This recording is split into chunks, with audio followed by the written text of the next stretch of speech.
Salve, telanautas! Olha só a gente aqui para fazer a comemoração de 10 anos desta bodega. Aê! Palmas para nós! Obrigado por vocês terem nos aturado durante tanto tempo. Chegamos aqui, temos o nosso convidado de honra, Sidney Luzio. Eu? Não. Você. De honra não. Convidado ilustríssimo, que vai me ajudar a dar uma passada por cima desse assunto que eu não sei se é importante para qualquer outra pessoa além de mim. Veja, eu até imagino que quem tá olhando de fora e vendo os números do canal vai falar, esse cara tá comemorando o quê, né? Tipo, ainda não cheguei nos 3 mil inscritos. Mas, galera, vou falar, para qualquer um que tente começar uma carreira no YouTube, chegar com esses números aqui teve suas dificuldades. Então, assim, como cada um sabe o peso da sua cruz, inclusive isso vai fazer parte da conversa. Mas, mais importante que isso, é a gente lembrar que dia é hoje, 25 de maio. Um dia importante para quem gosta das coisas que a gente gosta. Afinal, hoje é o dia do orgulho nerd, mas é também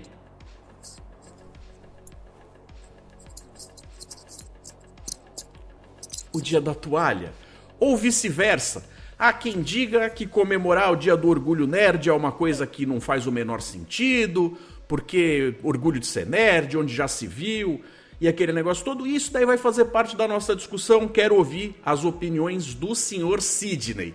Agora, galera, vamos fazer o seguinte, vou dar a palavra pro meninão, e a gente vai dar uma recapitulada no que significa essa zorra toda. Sidney, cumprimente a minha audiência, por favor. Olá, pessoal. É um prazer estar de volta. E respondendo a pergunta do Heitor, não faz o menor sentido, mas e daí?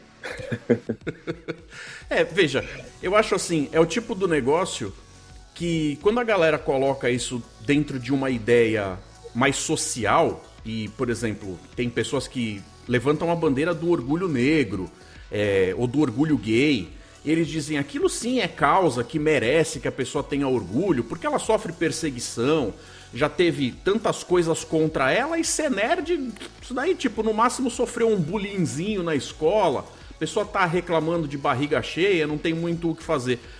Mas, por outro lado, deixa a pessoa ter orgulho de ser, não tá ofendendo ninguém. O fato da pessoa ter orgulho daquilo que a representa não deveria ser visto como uma ameaça pra ninguém, não é verdade?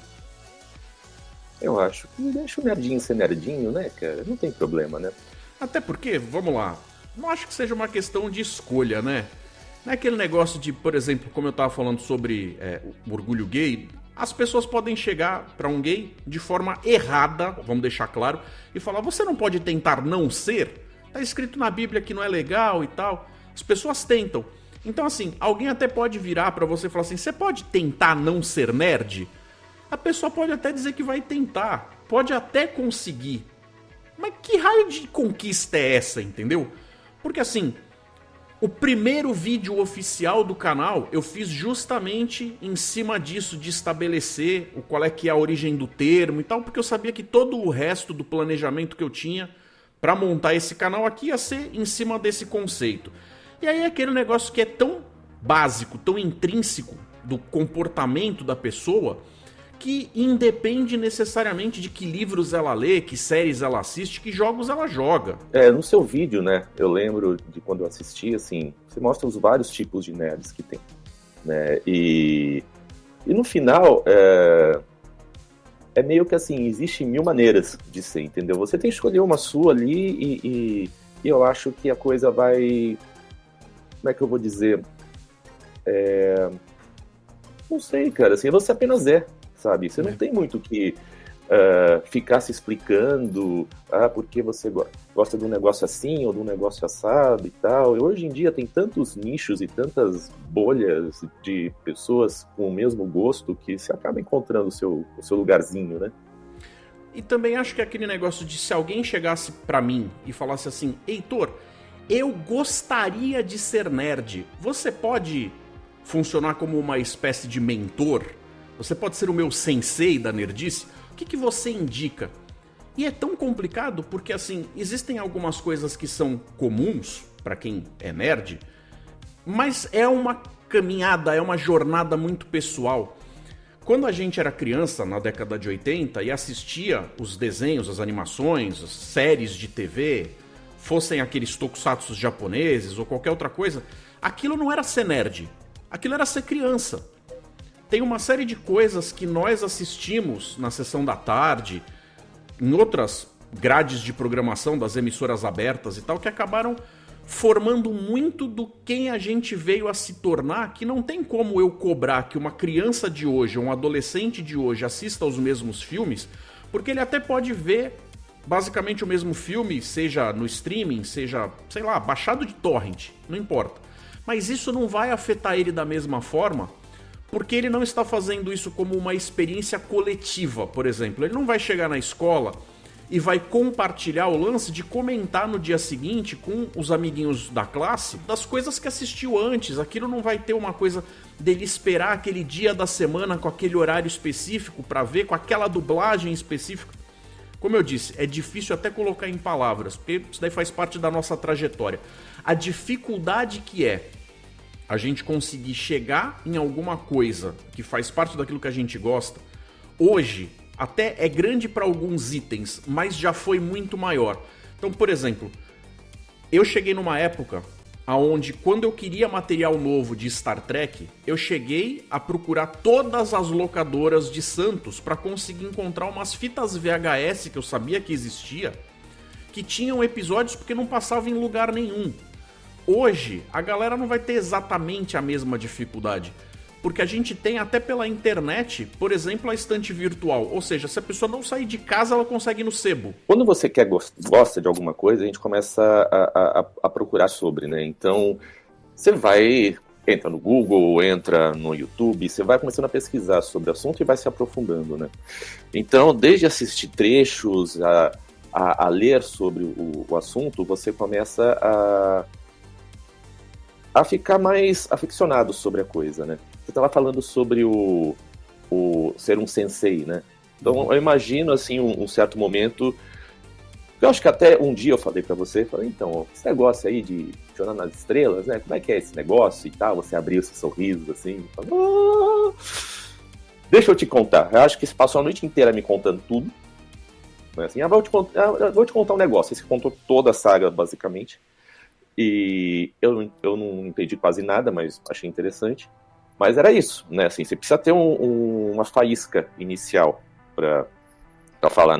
Você não tem como querer forçar alguém a gostar de algo. Você fala, eu gosto de coisas espaciais e lutinhas e piu-piu-piu-piu e tal. E você fala, não, deixa eu te mostrar esse negócio aqui então, garoto. E eu acho que começa por aí, né? Então, para procurar vídeos e séries e tal, a internet é um lugar vasto para a gente ver isso, né? Então, é só ter um pouquinho de boa vontade e que você vai achar sobre tudo na internet, né? Para o bem e para o mal. Assim, para algumas coisas a pessoa tem que ser um verdadeiro rato para conseguir desintocar certas coisas. E existem algumas coisas que têm até um certo nível maior de raridade. Então, assim... Você encontrar uma vez não significa que você vai encontrar de novo. Porque tem algumas coisas que são assuntos muito específicos. Mas de qualquer forma, hoje a facilidade do acesso a essas coisas, não necessariamente coisas físicas, né, como jogos de tabuleiro ou de repente livros e tal, que a pessoa queira ter a versão impressa na mão. Porque tem muita gente que tá ok em ler o negócio em PDF, no Kindle, e tudo bem. Mas vamos combinar? Tem certas coisas que você ter o produto ali na mão, para você folhear, é outra coisa, é outra relação. É outra experiência, né? Então, é como você estava falando, nos anos 80 era um garimpo mesmo, né? Você não sabia nem por onde começar, né? Então, hoje tá mais fácil, né? Mas é muita coisa você vê só na tela, né? Então, na tela, o nome do canal, mas aí vai da pessoa... Até que ponto você quer chegar nesse seu nível de conhecimento e nerdice sobre o assunto. Guia do Mochileiro das Galáxias.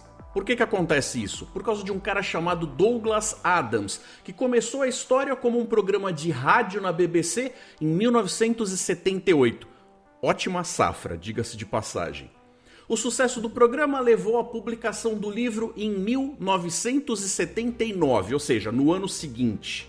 Em 25 de maio de 2001, vejam, o dia de hoje, foi quando pela primeira vez o fã-clube do cara fez uma homenagem para ele. Eles chegaram a pensar em colocar essa homenagem num dia fixo, contando 42 dias depois do falecimento dele, porque obviamente o número 42 tem uma força muito grande dentro da obra que fez com que os caras se tornassem fãs do outro cara, em primeiro lugar. Mas, creio eu que até pela dificuldade da coisa, eles acabaram deixando nessa data mesmo. E aí, para agregar valor, também teve o lançamento em 1977 de Star Wars, que a galera pode até dizer que não, mas durante um tempão foi o carimbo da nerdice, que a galera ia assistir isso no cinema e saía na rua, se encontrava com a camiseta, fazia aquela coisa de você faz parte do clubinho. Fazia vida longa e próspera? Não fazia. E aí, por causa do Douglas Adams, a gente vai ter o negócio da toalha, que também tá dentro da obra, faz parte ali da piada do livro e tudo mais. E por causa de Star Wars, o negócio vai acabar descambando pro tal Dia do Orgulho Nerd, que é o que a gente tá discutindo. Inclusive, né, assim, coincidência ou não, né, a estreia do Star Wars foi no dia 25, né? Então, se coincidências não existem, né, se tornou uma data magna para o nerdismo. Foi exatamente por esse motivo que eu escolhi essa data para colocar o primeiro vídeo oficial. Eu criei o canal alguns anos antes.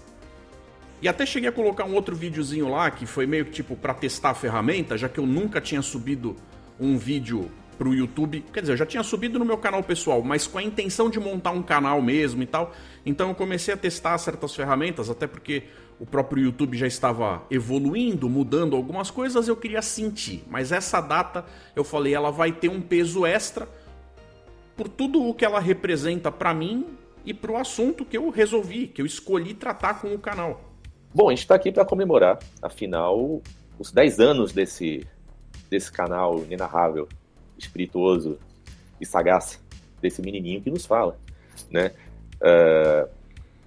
E aí, poxa, acho que seria legal a gente conhecer um pouquinho mais da história dele. Então, você já deu uma pincelada aqui e ali, que você já teve um blog, você já teve, como você colocou o primeiro vídeo e tal, mas como é que começou essa história do Na Tela? Como é que você teve a ideia de fazer isso e por quê? Sidney, veja você. O que eu vou dizer é conhecido pra você, mas não pra galera que tá assistindo a gente. Nós dois já trabalhamos com edição de vídeo há muito tempo atrás. Há uns 25 anos atrás a gente começou nessa vida aí. Então, assim, desde aquela época, eu já era apaixonado por produção. Era o que eu queria fazer. Inclusive, teve uma época, não que isso tenha passado, na verdade, tá mais latente do que nunca. O lance de querer trabalhar com produção de ficção. Não é ficção científica, é ficção no sentido de gravar um ator com um roteiro, num cenário, de contar uma história, né? Eu gostaria muito de conseguir voltar a focar nesse tipo de coisa. Ainda que no começo tivesse que ser algo talvez até bastante amador, por causa dos recursos em si, o foco sempre foi esse. E aí o que acaba acontecendo? Eu acabei seguindo por esse caminho até um momento onde a vida me obrigou, para conseguir justificar a grana do mês, tive que trabalhar com outras coisas, mas eu nunca abandonei essa ideia. E aí lá para mais ou menos 2010, 2011, que eu comecei com o blog, a minha intenção era justamente fomentar essa coisa da produção nacional, de ficção científica, fantasia e tudo mais. O problema todo é, a quantidade de coisas que o Brasil produz é tão baixa, e não é irrelevante, mas ela tem uma dificuldade de penetração de mercado, que muito honestamente, eu acabava fazendo coisas ali que não estavam sendo o nível do que eu gostaria, até que chegou um determinado momento onde o projeto meio que se matou por si só. Eu cheguei naquela época a criar um projeto, que um dos primeiros convidados, na verdade o primeiro convidado para participar do podcast, foi o dublador Silvio Navas. dublador do Papai Smurf, do Munra, do Darth Vader e tal, que por coincidência estava morando aqui em Santos na época tal. Eu tinha conhecido ele num evento, entrei em contato com ele, né, aquela respirada a fundo para criar coragem. Pensei comigo, o máximo que pode acontecer é o cara, tipo, dizer não, talvez ser rude. E aí paciência, né? Tipo, vou tomar uma patada, vou recolher meu rabinho no meio das pernas e ok, sigo as coisas do jeito que eu tava fazendo antes. Tomar uma patada do Munra ia ser da hora demais também. Aí eu acabei, pra poder exercitar isso, fiz o podcast que eu falei, que acaba falando sobre novela e tudo mais no Brasil, e aí logo o primeiro convidado mesmo, aquela coisa que você diga, foi correr atrás de alguém pra trazer assunto compatível, foi ele. E aí a gente acabou criando uma amizade, cara. Porque ele me recebeu bem, ele aceitou participar, e aí a gente começou, depois, já não tendo nada a ver especificamente com o podcast, a gente continuou se vendo e, tipo, convivendo. E aí eu cheguei a fazer um projeto que um dia, se tudo der certo, eu ainda consigo consolidar. Que era fazer histórias de super-heróis brasileiros, onde eu ia escrever e ele ia narrar. Então ia virar uma espécie de audiobook pro canal, ou na época pro blog. O problema aconteceu tanta coisa, e ele teve o problema de saúde, ele teve a queda, quebrou o fêmur, eu passei um bocado de tempo tentando ajudar, ele precisava de ir no médico, na época ele só contava com o SUS e tudo mais. Eu sei que acabou que ele não tinha mais saúde o suficiente para que isso pudesse acontecer. E em 2016 ele faleceu. Então assim, tudo aquilo que eu queria fazer, mas eu tinha escolhido um caminho super apertado para fazer com o blog, eu resolvi fazer o processo inverso na hora de montar o canal. Eu demorei muito para conseguir montar o canal por falta de equipamento mesmo, porque quando eu tinha computador eu não tinha câmera, quando eu tinha câmera eu não tinha computador, era uma série de coisas que me impediam, por isso até que eu criei o canal em 2013, mas só fui de fato conseguir começar a produzir em 2015, porque antes eu não tinha equipamento alinhado para fazer isso. As coisas que a gente contava na produtora que a gente trabalhou não estavam disponíveis, ou pelo menos já não eram mais condizentes com os formatos vigentes daquela época. Então até por isso eu fui escolher um nome tão genérico, de colocar canal na tela, que era basicamente tudo que eu gostava, tudo que eu queria falar na tela, ao invés de simplesmente em texto, coisas em vídeo. Por isso que eu fiz esse esquema de escolher um nome até mais genérico para eu poder abraçar mais assuntos sem ficar focado numa coisa específica ali. E o seu plano original era ser um canal, então, para falar sobre tudo. Como se fosse um canal. Era. Na época, eu ainda não tinha esse conceito que depois a gente acabou vendo que os canais de YouTube eram chamados canais, mas eles funcionavam como programas. Então você costumava ver que o cara resolvia fazer um canal falando sobre piada. Então montava lá um quadro de piada, terminava, acabava o vídeo. Na outra semana tu ia assistir, o cara ia contar piada. Seja lá pela forma como ele quisesse, era piada. Ou canal de culinária, o cara vai falar sobre culinária. O cara vai montar um canal para falar sobre aquário. O cara vai falar sobre aquário. Então assim, o cara tá fazendo um programa, não tá fazendo um canal. Quando eu bolei, a minha ideia era ter programas diferentes de assuntos diferentes dentro do canal, como é numa emissora de TV. Então assim, por mais que todos os programas fossem direcionados para o mesmo público, com as mesmas intenções e tal, o programa A tem cara de programa A, o programa B tem cara de programa B. Eu já comecei na contramão. Isso se deveu muito mais até por ingenuidade de eu não entender o mecanismo. Ou não foi tanto ousadia de falar, puxa, olha como ele era inovador e tal. Se eu tivesse feito as coisas de uma forma mais próxima do que todo o resto fazia, tivesse seguido com o cardume, talvez eu não tivesse levado tanto tempo para conseguir chegar em algum lugar, vamos deixar assim. Eu tinha certas intenções e no começo, por mais que eu já fosse acostumado com produção audiovisual, editar não fosse exatamente novidade para mim e tal, tem todo o lance de que fazer algo dando a cara à tapa, aparecendo na frente da câmera, falando, é um processo que é que nem um músculo, você tem que exercitar. Então, se eu, de repente, vou dar uma olhada e ver os vídeos antigos, eu sinto uma diferença. Eu sinto que eu tava mais travado. Eu sinto que parece que tava esperando alguma coisa acontecer. Não sei. Tem uma sensação de que eu não tava pronto ainda. Então tem esse Você estava esquema. conhecendo a ferramenta ainda também, né? É. Então, o funcionamento dela, né? Então, tem toda essa logística de como você falou, né? De como atingir o público, né? E você foi criando dessa forma de canais, né? Dentro do canal, né? De programas, né? E realmente, né? Você foi atirando para tudo que é lado e não foi focado, né? Mas, de uma certa forma, acabou funcionando, mas demorando um tempo maior. Você entende assim, isso? eu nem sei se diria demorou mais, mas eu alcancei, porque muito honestamente eu não considero como se eu tivesse alcançado. Eu não acho que eu tenha, por exemplo, público suficiente, com visualizações suficientes nos vídeos que eu faço, tirando alguns específicos que aí já é um outro assunto.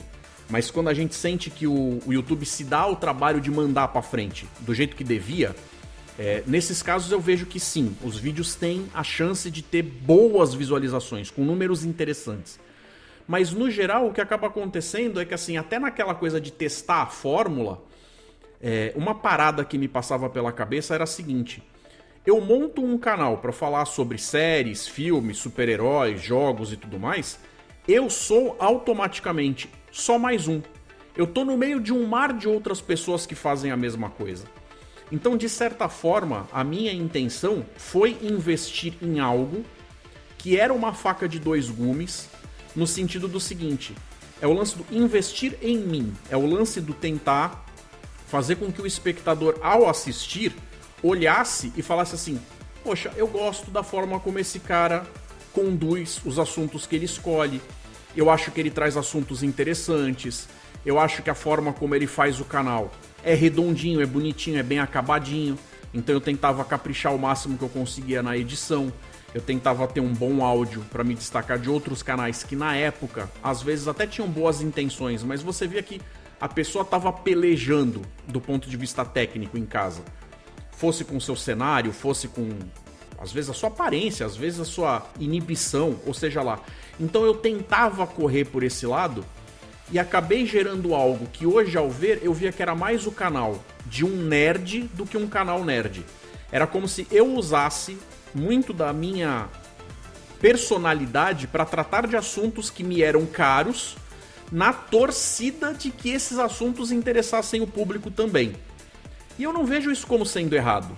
Ainda hoje, eu vejo isso como sendo uma estratégia errada para quem estava começando, porque a pessoa ia procurar o assunto, não ia procurar o heitor.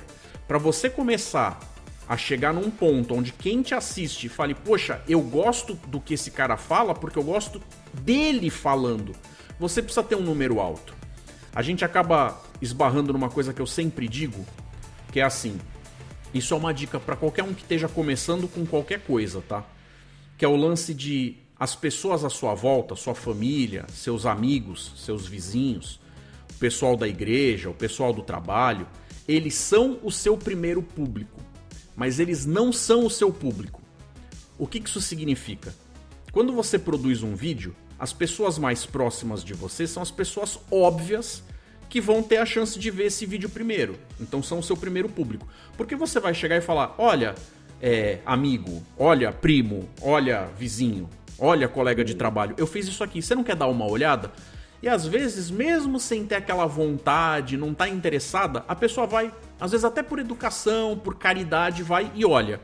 Aí às vezes a pessoa, tipo, não quer pisar na tua emoção, ela vai dar um feedback às vezes até positivo. Por mais que o que você tenha feito tenha ficado muito aquém de um certo nível mínimo de qualidade para você se inserir no mercado, a pessoa às vezes pega leve, a pessoa às vezes fala: poxa, gostei, legal, parabéns pela escolha, aqui achei que você mandou bem e tal, e de repente ela nem pensa nada disso.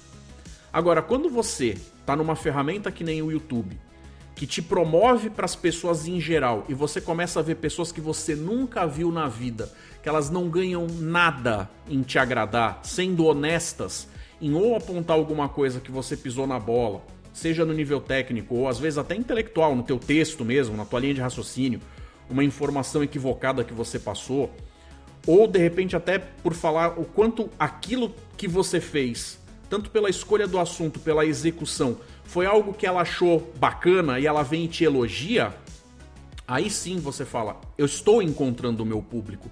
Porque são coisas que às vezes você vai chegar em pessoas que o assunto que você escolhe falar às vezes é muito nichado. Mas quando você tem essa coisa sendo exposta para milhões de pessoas, às vezes no planeta, que a gente sabe que na prática mesmo não é bem isso, mas vamos dizer que sim. E aí você começa a ver gente de lugares distantes que não se conhecem entre si, vindo na sua direção, querendo mais do que você faz, interagindo com você, te incentivando. Aí você está encontrando seu público. E é nessas que você acaba tendo que prestar muita atenção no que você está fazendo, porque você tem que ver se você quer continuar fazendo do seu jeito, para, independentemente de quem vai se tornar o seu público, ser só o público que realmente gosta do que você faz, ou se você vai começar a prestar atenção em quem está vindo para agradar a pessoa que está vindo, porque você quer quórum, você quer quantidade. E às vezes não existe uma resposta específica, única. Às vezes a gente quer qualidade na audiência. E às vezes a gente precisa de quantidade. Até porque tem vezes em que sem quantidade você não alcança a qualidade. Sabe aquele papo do Tostines, vende mais porque é fresquinho, Sim. ou é fresquinho porque vende mais? Então tem um pouco disso. Eu diria que por motivos óbvios, eu fui acabar fazendo com que muito da minha audiência fosse uma audiência tracker, uma galera que gosta de Star Trek, porque fiz muitos vídeos baseados nisso, porque basicamente é a coisa que mais me representa. De todos os fandoms, de todos os assuntos, é de longe aquele que eu mais amo. Então isso vai ser refletido nas coisas que eu faço. Mas honestamente eu não gostaria de ficar restrito a esse assunto, porque tem tantas outras coisas bacanas. O problema é, quando você começa a fazer vídeos que não agradam esse público que já foi cativado, às vezes a pessoa até olha pro seu canal e fala, ele lançou vídeo novo, mas esse não me interessa. Então, para você construir novos públicos, você tem que insistir de uma forma que às vezes parece estar remando contra a maré. Mas não tem atalhos e não tem lanche grátis. Tem que fazer vídeo. Tem que fazer vídeo, isso aí. Bom, nesses 10 anos você deve ter vários momentos que foram divisores de água, né? Você até falou, um vídeo que deu um número maior de visualizações, por exemplo, e tal. Conta um pouco mais sobre esses momentos. Vamos lá, eu vou dividir a tua pergunta em dois lados. Momentos e momentos em relação a vídeos. Um momento que não tem como não ter sido marcante, porque é aquele tipo de coisa que assim, ninguém escolhe. Não é o tipo de coisa que você planeja e não é o tipo de coisa que você se protege de antecedência. Em 2016, eu estava com o canal há quase um ano. Eu estava me preparando para fazer aquilo que seria considerado uma segunda temporada. Então rever algumas coisas, algumas estratégias, tentar planejar se eu ia convidar mais pessoas, ou se eu ia fazer certas coisas de forma mais sozinho, mas mais intenso, menos vídeos, mas mais pesquisados, mais elaborados e tal. Todo um processo criativo. Quando minha mãe teve um AVC. Então assim, foi uma coisa que quando aconteceu com ela foi muito avassaladora. Foi algo que pegou a família de calça na mão. E eu tive que abandonar tudo que eu estava fazendo. Não era uma questão de... cuida dela um pouco aqui, faz alguma coisa do canal ali, vai levando. Não dava. Eu passei muito tempo com ela no hospital.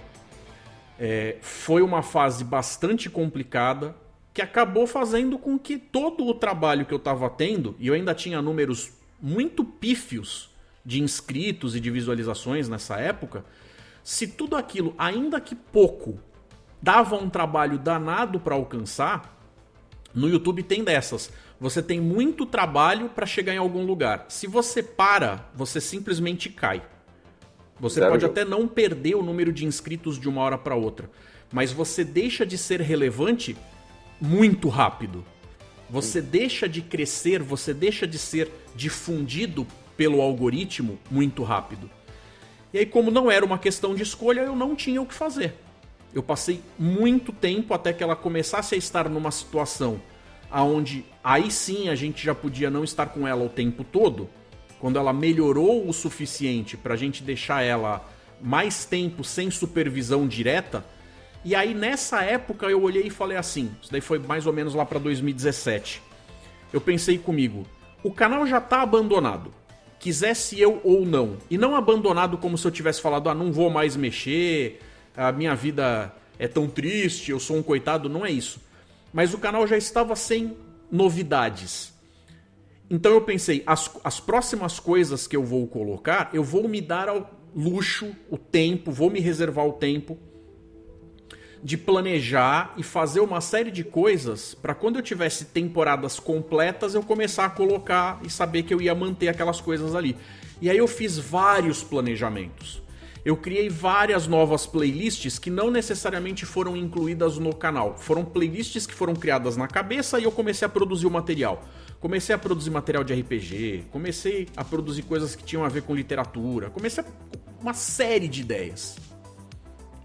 Só que aí a gente tem um outro problema, que também é grave pra caramba. Na época eu não sabia, mas, veja você, eu tenho TDAH.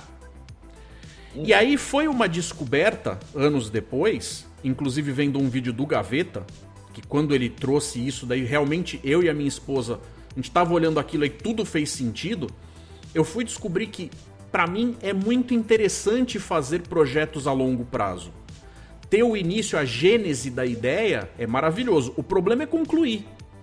O problema é conseguir dar conta de chegar no final de algo por causa justamente dessa sensação megalomaníaca de tudo tem que ser perfeito e tudo tem que ser feito de um jeito que vai gerar horas e horas e horas de conteúdo. E aí a gente já tava lá para 2018. E eu ainda não tinha começado a lançar as coisas. Então veja, teve um momento muito específico no qual eu olhei e falei, não, pera lá. A gente tinha voltado a ter Star Trek no streaming, a gente tava com a série Discovery passando. Eu vou começar a colocar algumas coisas aqui. Tinha canal de colegas que acabavam me convidando. O canal do Diário do Capitão, que agora tá como Planeta Diário. Um abraço, Thiago. Na época me convidava. Foi um incentivo para eu voltar a produzir coisas e tal. E aí em algum momento eu falei, poxa, vou começar a colocar essas coisas, ainda que com uma produção mais modesta e tal, vou colocar uns vídeos aqui no meu canal, vou fazendo aos poucos e tal. E aí com o passar do tempo, pode-se dizer que eu fui conquistando alguma audiência de novo e eu comecei a ver o canal voltar a ter engajamento. Aquilo que eu tinha abandonado por motivos de força maior em 2016, meio que começou a voltar a rolar.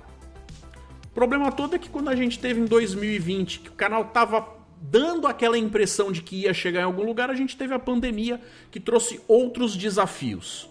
Mas tudo bem.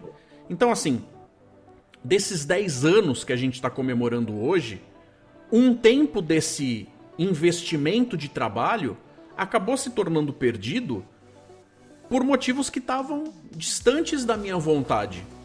E eu diria até que tem gente por aí que em muito menos tempo conseguiu criar canais muito maiores, muito mais relevantes, muito mais difundidos e tal. Só que aquele papo de cada um sabe o peso da sua cruz. É muito difícil eu entregar uma fórmula pronta na mão de outras pessoas e dizer, faz do meu jeito que você vai se dar bem. Até porque, honestamente, quem tem os números que eu tenho, não pode fazer aqueles vídeos de clickbait dizendo venha aprender como alcançar 1 milhão de inscritos ou 1 milhão de visualizações, porque eu não tenho esses números. Mas a segunda parte da tua pergunta foi números de vídeos, números que talvez tenham sido particularmente maiores e tal. Então assim, houveram alguns vídeos e inclusive isso é uma coisa bastante irônica, porque dentro do nicho dos trackers, que são o grosso da minha audiência, você vê que muita gente desgosta de Star Trek Discovery porque acham que é uma série que foi feita de um jeito que vai na contramão do como era feito antigamente, às vezes pelas pautas abordadas ou o como essas pautas são abordadas. Então gera toda uma polêmica, toda uma discussão de muita gente que não curte a série. Eu particularmente tenho sérios problemas com ela. Normalmente não os mesmos problemas que muita gente aponta, do ponto de vista da diversidade, que a galera acusa de lacração e tal, normalmente não são exatamente essas as coisas que eu vejo como pontos negativos. Eu vejo como roteiros inferiores mesmo, sabe? Aquelas coisas que você fala, poxa, eu tava acostumado com mais. Pra mim, Star Trek sempre foi a nata. A nata do ponto de vista do roteiro, mesmo um efeito especial ou outro que talvez não fosse particularmente o mais bem feito ou mais convincente, e tem alguns momentos na franquia que são excelentes, mas tem um ou outro que você fala assim, tá bom, eu consigo engolir isso aqui porque a história por trás da coisa é muito boa. Na série Discovery já era meio o contrário, você tinha uma produção praticamente impecável, principalmente nas 2 primeiras temporadas, mas roteiros que deixavam muito a desejar, do ponto de vista da minha expectativa de fã. Porém, veja só, é justamente a série que produziu mais vídeos com alta quantidade de visualizações aqui no canal. Então, assim, era o tipo da coisa que eu imagino que muita gente que estava de fato gostando da série vinha beber na minha fonte, e tinha uma galera que eu acho que vinha só de raiva, entendeu? Aquela galera que falava assim, puxa vida, eu não estou gostando, eu não vou querer assistir. E eu tinha um esquema de fazer, que até foi criticado por algumas pessoas, onde mais do que apenas dar a minha opinião, eu fazia uma recapitulação do episódio. Então, assim, ao assistir, eu tomava nota, acontece isso, acontece aquilo outro. E aí tinha gente que falava assim, pô, mas eu vou ver o vídeo do Heitor, o Heitor tá me contando o que aconteceu no episódio, se é pra saber o que aconteceu no episódio, eu assisto o episódio. E em minha defesa, a ideia, toda vez que eu faço isso, é fazer uma recapitulação, mas não é porque a pessoa que tá assistindo o meu vídeo é ignorante, precisa que eu pegue ela pela mão pra ela entender a história. É que ao contar o que eu vi na cena, já é uma forma de imprimir a minha opinião ou agregar valor pra aquilo, contando, olha, aconteceu isso aqui, porque esse personagem na outra série fez tal negócio, isso aqui tem a ver com um arco de história que aconteceu de tal jeito assim, e aí aqui eles fizeram isso. Mas pra eu conseguir chegar no comentário de agregar uma informação, uma trivia, ou dar uma explicação, ou como aquele evento faz com que eu me sinta, eu preciso dizer o que aconteceu. E tinha gente que acabava assistindo esses vídeos e falava, nossa, eu adoro, porque tem um monte de coisa que você, ao contar, eu entendo. Que vendo o vídeo, vendo o episódio, eu não tinha pescado isso, ou não tinha pescado isso desse jeito, eu não tinha visto essa nuance, ou eu não tinha visto esse subtexto, eu não tinha percebido que tinha essa coisinha que tentaram falar como uma metáfora. Então, no meio dessa coisa, desses vídeos estarem sendo mais distribuídos, eles acabavam pegando mais visualizações. Agora, ainda eram visualizações baixas comparadas com o que é necessário para um canal de fato crescer, ter números relevantes. Então veja só, para você começar a ganhar dinheiro de fato, você tem que ter uma quantidade substancial de visualizações. Você tem que ter 1.000 inscritos mínimos, e você tem que ter pelo menos 4.000 horas assistidas em um ano. E aí eles permitem que você seja monetizado. Para você conseguir isso, é o básico. É difícil, mas é o básico. Só que se você só tem isso, você nem vai ganhar dinheiro nenhum. Porque veja, a gente está comemorando 10 anos de canal. Eu nunca ganhei 1 centavo com o canal. Nunca. Nunca gastei também, porque eu nunca coloquei anúncio, nunca promovi, nem nada. Mas assim, é o tipo da coisa que eu faço, até como uma espécie de higiene mental, mas é uma tentativa de produzir algo que um dia chegue em algum lugar. Gosto de pelo menos mentir pra mim. Só que a gente sempre fica naquela pergunta de será que a máquina do YouTube tá fazendo a parte dela corretamente? Porque saber que eu tô afogado debaixo de uma grande competição, eu entendo numa boa. A minha pior reclamação, a parte que eu de fato me sinto... eu não sei se eu digo lesado, mas às vezes é bem perto disso. É quando você procura ou o canal ou algum vídeo específico pelos termos específicos e você não encontra. Então assim, se a pessoa me procurando não me acha, imagina só se eu vou imaginar que flutuando nas ondas astrais o bagulho vai chegar no colo da pessoa. Agora, quando de fato acontece essas marés de, por algum motivo qualquer, vamos chamar de algoritmo, o YouTube, se engraça com um vídeo específico e começa a mandar pra galera, os números sobem de um jeito que dá gosto. 10 mil visualizações. Esse último, do Eternauta, entrou inclusive um bocado de argentino aqui. Vieram comentar, vieram parabenizar, ou vieram conversar a respeito, dando as suas opiniões e tal. Você vê que a coisa, ela multiplica muito a relevância, no sentido de você ver que existe uma movimentação interna. E aí fica aquele negócio, quando eu vou pesquisar o que eu tô fazendo de errado, os vídeos, tanto dos gurus do YouTube, quanto os próprios vídeos do YouTube que são voltados pros criadores de conteúdo, como se fossem os manuais, aquelas coisas do, ó, vai por esse caminho aqui que você vai bem. Eu percebo que eu não tô fazendo nada tão fora do que é proposto e nem de um vídeo pro outro. Por exemplo, um vídeo que pega 10 mil visualizações e um que pega 49 visualizações, não tem nada que você diga vendo os dois vídeos e fala, ah, também, Heitor, nesse aqui de 49 você pisou na bola nisso, nisso e nisso.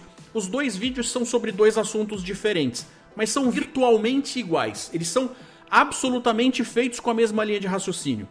Eu acabei desenvolvendo essa formuleta de como eu gravo, de como eu produzo, de como eu reajo às coisas, que, de acordo com o assunto, eu posso dar uma ênfase para uma coisinha aqui, uma coisinha ali, mas não dá para dizer que, mas mudou drasticamente.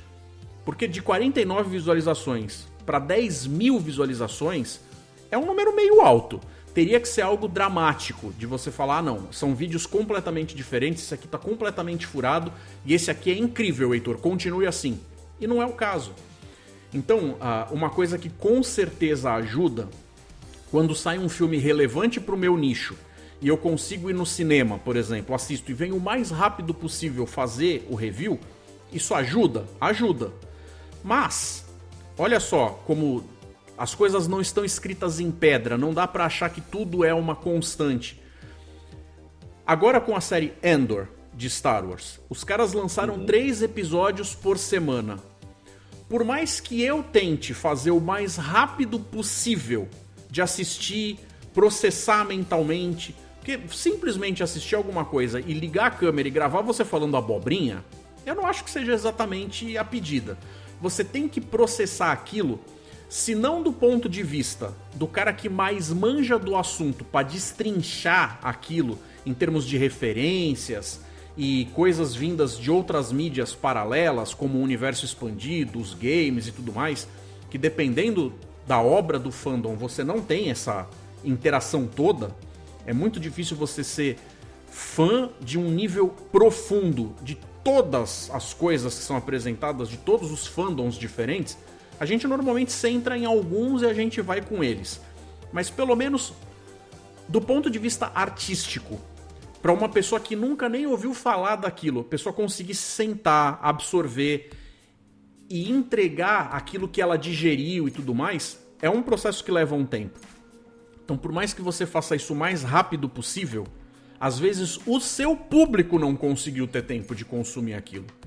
Então, assim, quantas são as pessoas que conseguem, de uma terça para uma quarta-feira, assistirem 3 episódios de quase 1 hora? Tem gente que chega do trabalho, vai colocar o negócio, vai maratonar e tá tudo bem. Mas tem gente que tem vida, né? Tem gente que tem família, tem gente que tem filho, tem gente que tem coisas pra cuidar em casa. Às vezes a pessoa passa o dia inteiro no trabalho, chega em casa, além de tudo ainda tem que lavar roupa. Ainda tem que cuidar das coisas da casa. Não é só glamour, ser nerd não é só glamour. A gente tem as coisas práticas do dia a dia. E aí fica aquele negócio de você corre que nem um maníaco pra conseguir dar conta de um negócio desses.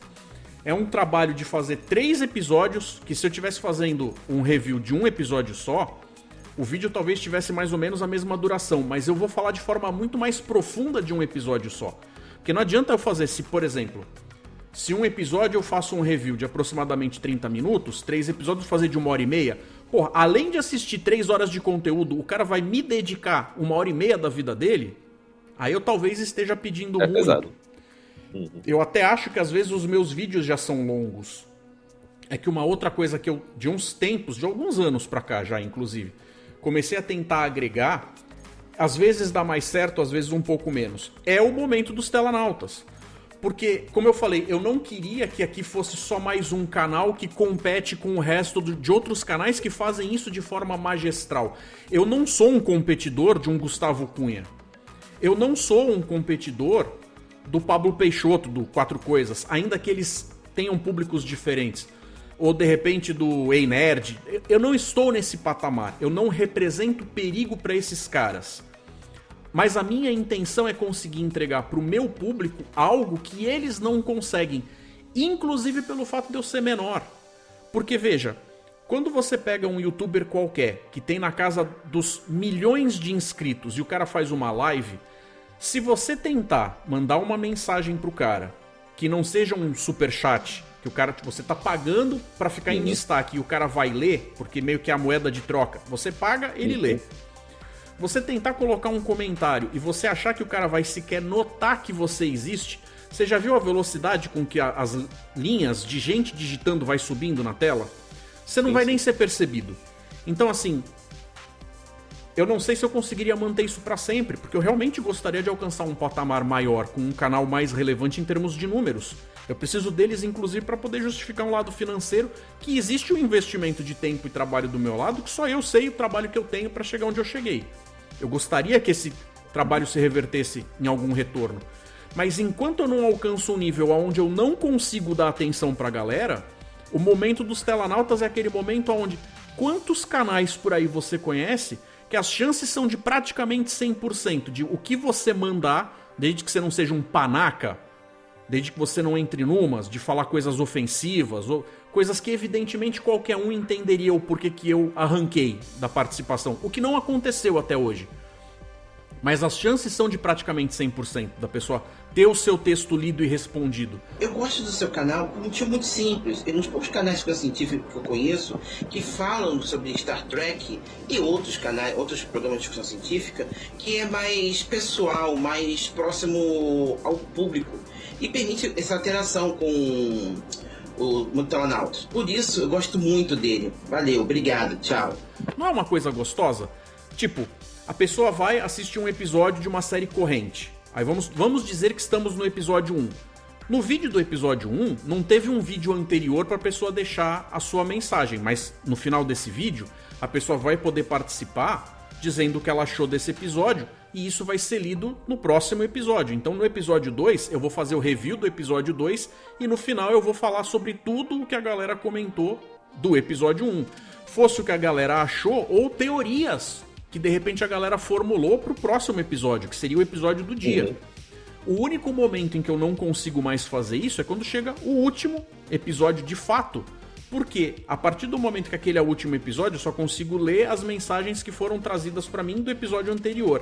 Pra eu conseguir fazer as coisas desse episódio, já que não vão ter mais novos episódios, seria fazer um vídeo do momento dos telanautas à parte.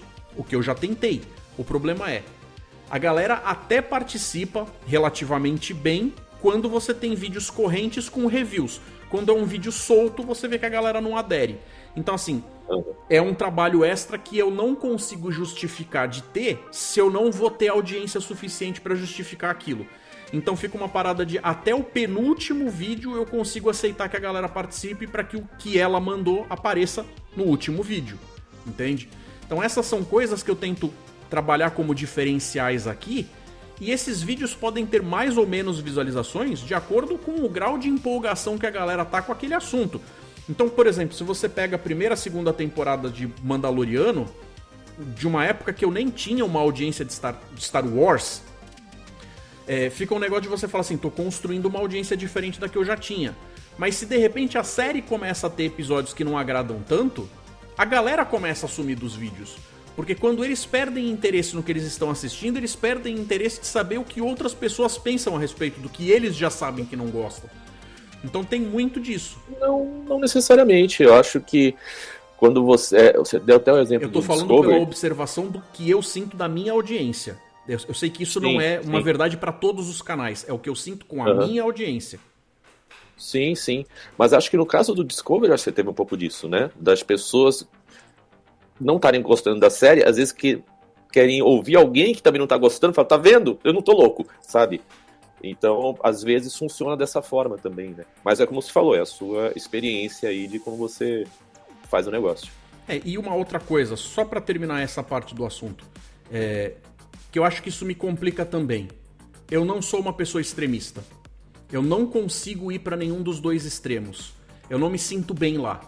Meter o pau por meter o pau ou passar pano por passar pano não é comigo. Então eu sempre vou ser muito honesto com aquilo que eu assisto.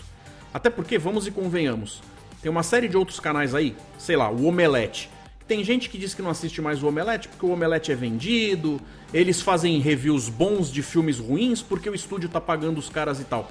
Eu não tenho nem como sonhar com isso, porque ninguém me procura pra me dar dinheiro pra nada.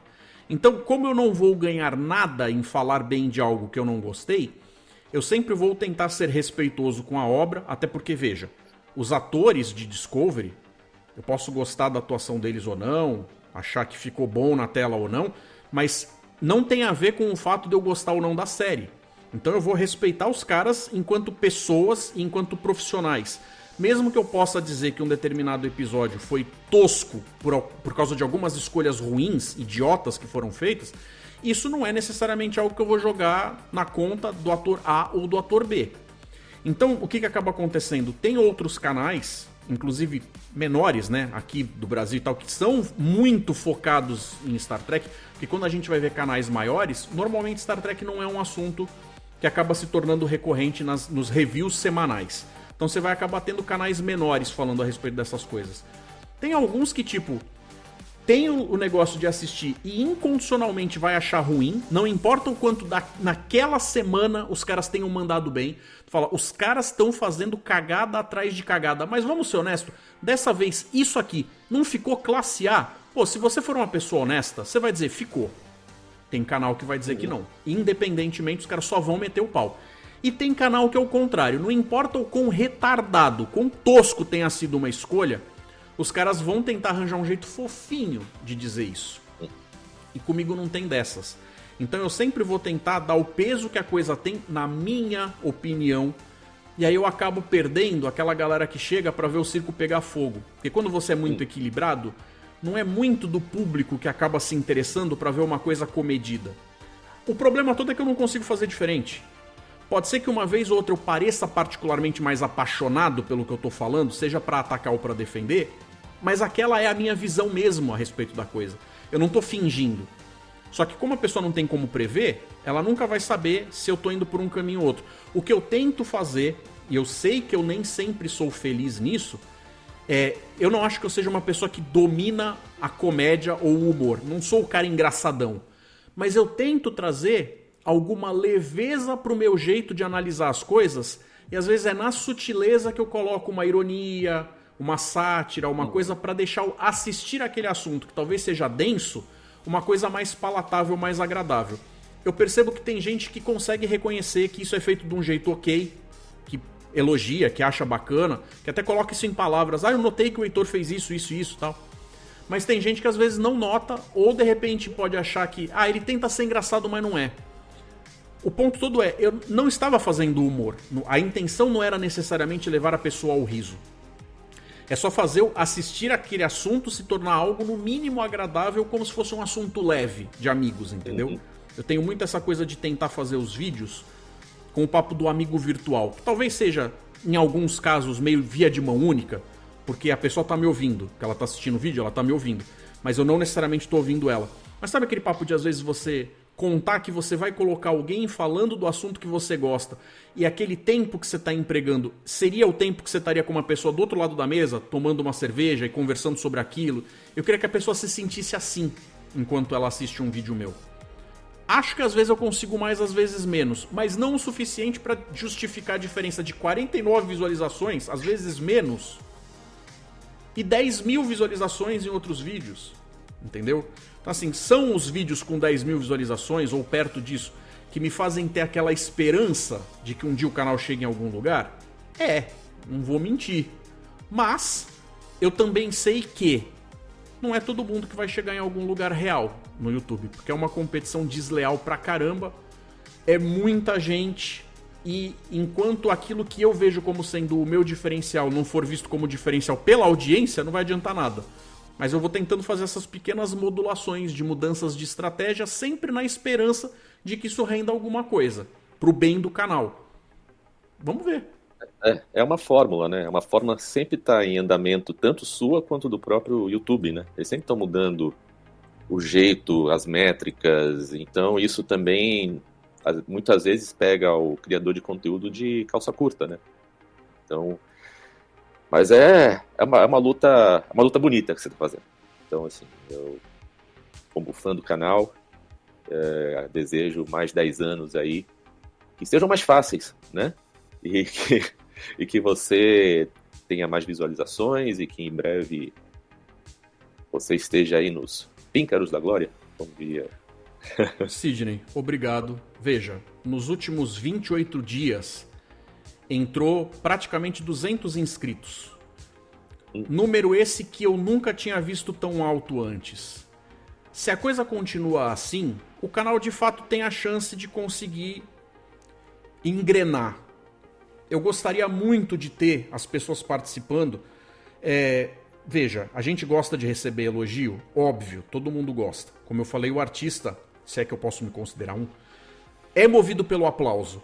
Mas o aplauso pelo aplauso não constrói nada de diferente para correção de curso.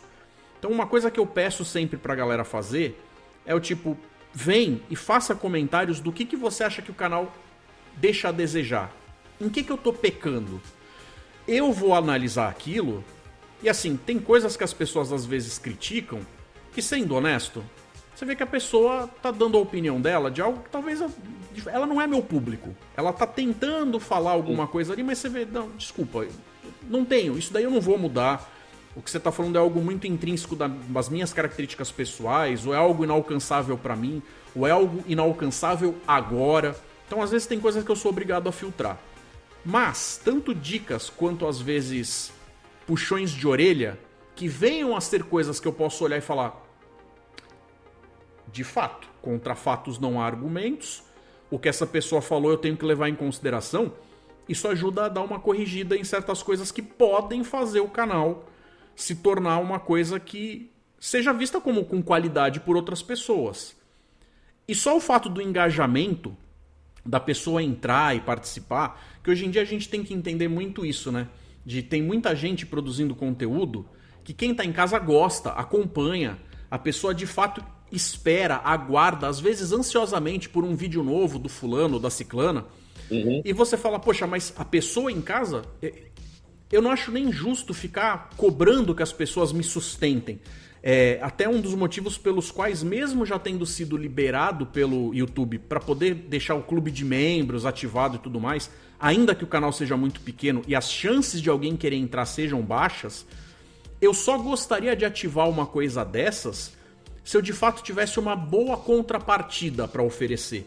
Eu até tive algumas ideias de repente seguir por um caminho mais de produção, talvez com ideia de aulas de edição ou alguma coisa para um público mais seleto que viesse a pagar.